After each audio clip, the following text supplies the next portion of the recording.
Ate yaliko President wa Lotale Club Muyenga Emmanuel Katongole akubiriza Bannayuganda abalina okuyamba abali mu bwetaavu.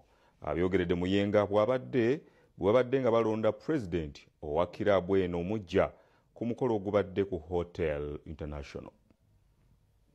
Lotale Club Muyenga bakungadde ku Hotel International Muyenga ku mukolo ogw'okulonda President waabwe Omujja. Abadde President Ruth Kijambo alambuludde ebituukiddwako mu mwaka omulamba gw'amaze ng'akulembera Lotale Muyenga omulina okukola entebe z'abaana abaliko obulemu ku Katalemwa Cheshire Home n'Empererwe. This is the Katalemwa Cheshire project and we expect to export and sell these chairs internally. Asiimye Bannakibiina olw'obuweereza mu ngeri ez'enjawulo n'asiima Felix Osike amyuka omukuŋŋaanya ow'oku ntiko wa Vision Group olw'okulaga ebikolebwa Lotale mawulire. We have had our hybrid sessions and I think this was a great success thanks to New Vision and our member who is an employee of New Vision.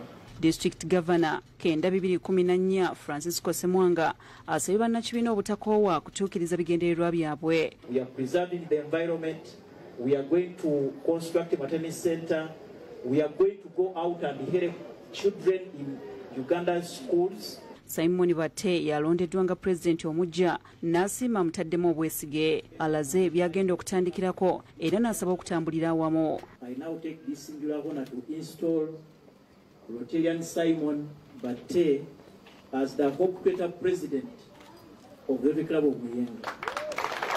We need to be unified in order to serve our communities. Abadde omugenyi omukulu Emmanuel Katongole nga yakulemberako ekibiina kino abakuutidde obutakoowa kola bulungi nga baweereza abeetaaga. You are like giving the sunshine, the sun coming up in the morning and raising the rays and giving hope in the world so that the world is a better place to live in. Kijambo awaddeyo ofiisi oluvannyuma ne basanyusibwa abayimbi.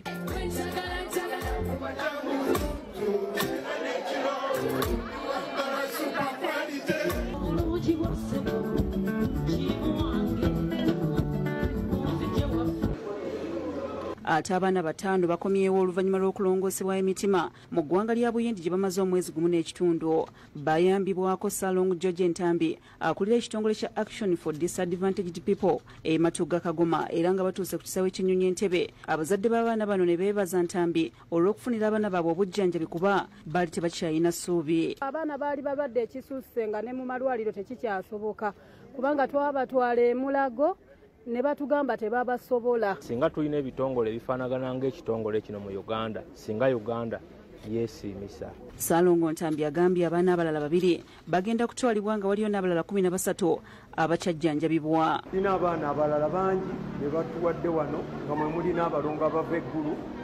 Abaana bombi bazaaliddwa nga balina obulwadde bw'omutima era nabo balina obwetaavu bwe bumu. Agamba omuwendo gw'abaana abazaalibwa n'ebizibu ku mitima beeyongedde kyokka ng'ensimbi ezeetaagibwa nnyingi.